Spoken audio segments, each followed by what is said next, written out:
El regreso de las sabatinas, así es como titula Diario La Hora en su artículo. Los nuevos funcionarios del correísmo intentan llenar el vacío comunicacional que dejó el gobierno. Para ello, emplean el mismo modelo de hace ya una década, pero ni ellos son Correa ni Ecuador es el mismo.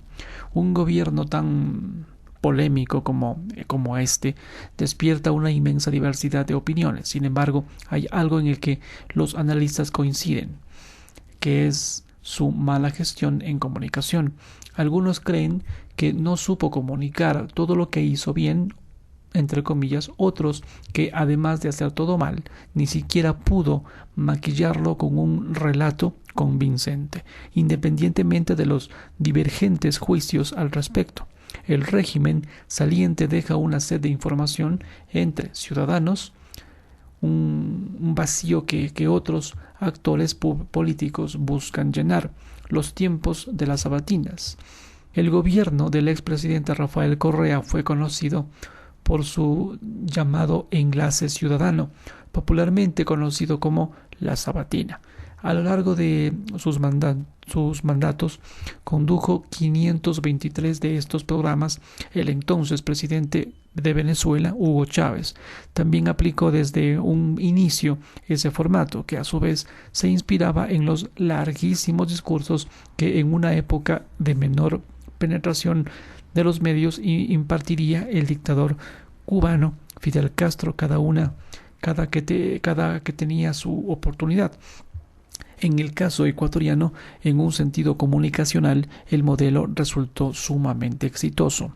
Le permitió al régimen apoderarse de la narrativa y dictar la agenda de la ciudadanía, fiel a su creencia de que la opinión pública pesaba más que la opinión publicada. El contenido de los medios o los pareceres de los expertos más conocidos juzgaba el impacto de los enlaces en función de encuestas y mediciones entre la gente, y no de lo que se dijera en el debate público de alto nivel.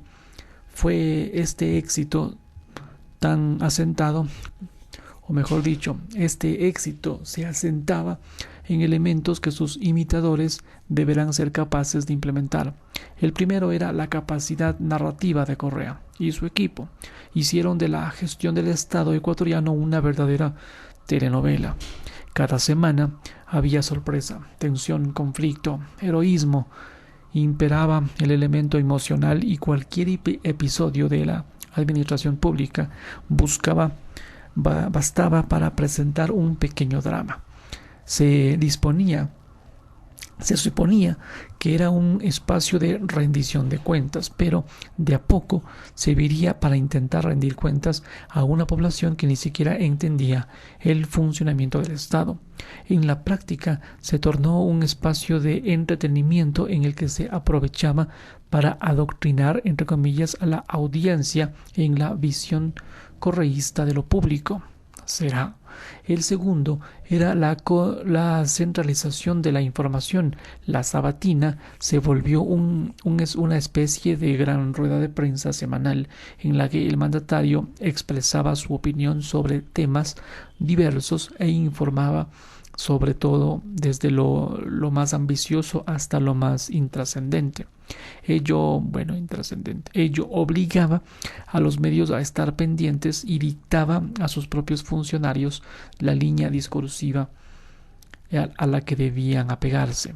Educar y pelear. El tercero era la pasión del expresidente por la cátedra. Le gustaba hablar, sentir que estaba educando al público, y además de su talento narrativo tenía facilidad para analogías y eslóganes. Durante las horas y horas que ésta duraba, sus intervenciones, y frecuentemente con la voz un poco afectada por el exceso de uso, conseguía mantener un entusiasmo contagioso. El cuarto era la creación de antagonistas, lo que más criticaba esto la oposición, pero que a la vez también seduciría a la opinión pública. Era el pugilato retórico que se reflejaba en el enlace contra todo aquel al que el régimen consideraría un villano. Bajo la retórica del presidente, gobernar era conflicto permanente. Su talento para caracterizar y caricaturizar a sus adversarios, para narrar choque e intrigas, resultaba irresistible para la muchedumbre. Además, la confrontación le inyectaba al expresidente una vitalidad única. Mientras más difícil era el embrollo en el que se encontraba el gobierno, más emocionante resultaba la sabatina de esa semana. Por todo ello, este modelo de comunicación centralizado, histriónico y sobresaturado resulta tan difícil de emular. En su momento, el correísmo buscó imbuir al ex vicepresidente Jorge Glass en esa dinámica, con miras a que tomara la posta, pero fue infructuoso, carecía de esta capacidad de elaborar una narrativa cautivante como lo hacía Correa sobre la semana de labores.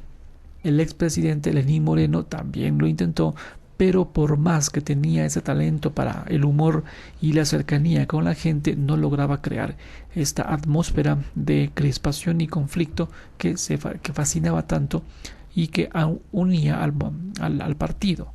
A su vez, el presidente Guillermo Lasso no le gusta hablar, al menos no tanto como a sus predecesores. No fue capaz de mantener ni siquiera una entrevista semanal y parece enredarse hasta con los más nimios mensajes a la nación, otros públicos, otros medios. A todo ello debe sumársele la inmensa cantidad de complementos con los que contaban las sabatinas. Había una abundante producción audiovisual y escénica, en la que se incluían desde bien elaborados videos injuriantes hasta presentaciones en vivo, que abonaba a la sensación de espectacularidad. Y todo ello sin contar con el inmenso aparataje de propaganda que inundaba al país. El refuerzo de esto de los medios públicos e incluso la producción regular de documentales y arte subsidiado porque reforzaban la línea discursiva del régimen. Por último, se debe tener presente las particularidades del momento histórico. La década correísta transcurría en un momento único de la historia de los medios. La opinión pública no estaba todavía familiarizada y por lo tanto era mucho más susceptible.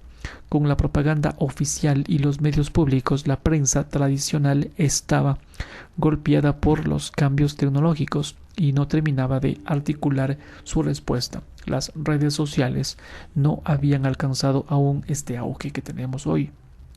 Todo eso ha cambiado.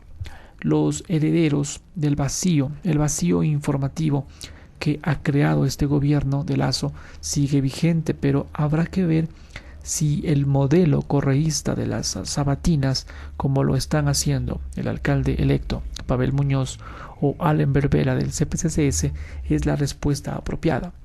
Ambos están abocados a aumentar sus índices de reconocimiento y aceptación en base a presentaciones que siguen ese mismo modelo, pero su cargo en sí no se presta para ello.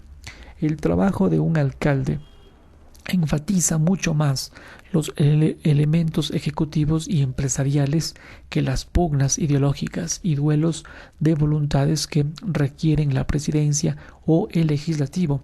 El protagonismo suele estar más en las obras que en los actores. En el caso segundo del CPCCS, sus funciones son tan claras como sosas, y la única forma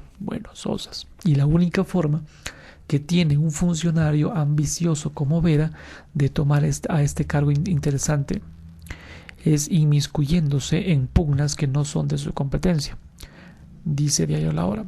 Además, en definitiva, no tienen la infraestructura ni el puesto como para edificar una comunicación centralizada de este tipo, ni tampoco la ciudadanía privilegia ya este tipo de espacios. Bueno, el expresidente Lucio Gutiérrez suele lamentarse amargamente de que el desventurado desenlace de su gobierno fue producto de la falta de inversión en comunicación. Probablemente en unos años los seguidores de este digan lo mismo sobre el suyo. Sin embargo, como reza el dicho, las batallas de hoy no se vencen peleando como se pelearon en las batallas de ayer. Quien encuentre la respuesta logrará llenar este vacío de narrativas que deja este régimen.